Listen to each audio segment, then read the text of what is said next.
3 സീസണാണ് നമുക്കുള്ളത്.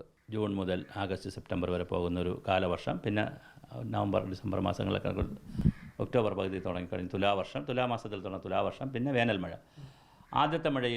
ആദ്യത്തെ കാലഘട്ടത്തിൽ 70% മഴ, 3000 മില്ലിമീറ്ററിൻ്റെ 70% മഴ, പിന്നെ 20% മഴ, വേനൽ മഴയിൽ 10%. ഇതാണ് നമ്മളുടെ ഒരു കണക്ക്. ഈ കണക്ക് തെറ്റി. ഇപ്പോഴത്തെ മഴയുടെ ഏറ്റവും വലിയ പ്രത്യേകത കുറഞ്ഞ സമയത്തിൽ കുറഞ്ഞ സ്ഥലത്ത് വലിയ മഴ. 3 വാക്ക് ശ്രദ്ധിക്കണം. കുറഞ്ഞ സ്ഥലമാണ്, കുറഞ്ഞ സമയമാണ്, വലിയ മഴയാണ്.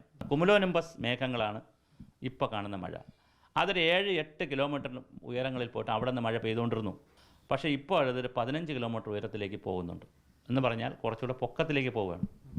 അപ്പം താഴെ നിന്ന് വീഴുന്ന ഒരു മഴത്തുള്ളിയും കുറച്ചുകൂടെ പൊക്കത്തിൽ നിന്ന്, ഇപ്പോൾ വെള്ളം നമ്മൾ എടുത്തൊഴിച്ചാൽ ഞാൻ താഴെ നിന്ന് ഒരു ചെറിയ ഹൈറ്റിൽ നിന്ന് ഒഴിക്കുന്നതും വലിയ ഹൈറ്റിൽ നിന്ന് ഒഴിക്കുന്നതുമായിട്ട് വ്യത്യാസമുണ്ട്.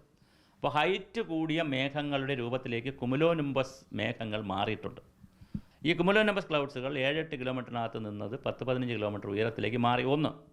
2, നമ്മുടെ മലനാടൻ കുന്നുകൾ, ഇടനാടൻ കുന്നുകൾ, മലകൾ, മരങ്ങൾ ഇതൊക്കെ വ്യാപകമായി നശിപ്പിക്കുമ്പോൾ ഇതിൻ്റെ മൂവ്മെൻറ്റിനും വ്യത്യാസം വന്നു.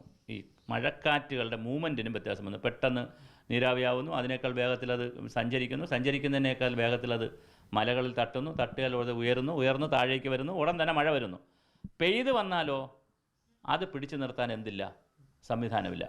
1 ഹെക്ടർ കാടുണ്ടെങ്കിൽ 32,000 ഘന കിലോമീറ്റർ പ്രദേശത്തെ മഴയെ ഉൾക്കൊള്ളും. കാട് നമ്മൾ നല്ലൊരു ശതമാനം വെട്ടിക്കളഞ്ഞു. അതിന് വലിയൊരു പ്രശ്നമാണ് കേരളത്തിൽ. പിന്നെ അതുപോലെ തന്നെ 10 സെൻറ്റ് വയലുണ്ടെങ്കിൽ 1,60,000 ലിറ്റർ മഴ. ഇതെല്ലാം സ്റ്റാറ്റിറ്റിക്സാണ്. 60,000 ലിറ്റർ മഴവെള്ളം കിടക്കും 9-10 മാസം. നമ്മൾ 8 ലക്ഷം ഹെക്ടറോളം ഉണ്ടായിരുന്ന വയൽ 1.5 ലക്ഷം ഹെക്ടറിലേക്ക് മാറിയിട്ടുണ്ട്. വീട് വയ്ക്കുന്നു, പല കാരണങ്ങളാൽ മാറി. അപ്പോൾ വയലുകളില്ല വെള്ളത്തിന് നിൽക്കാൻ.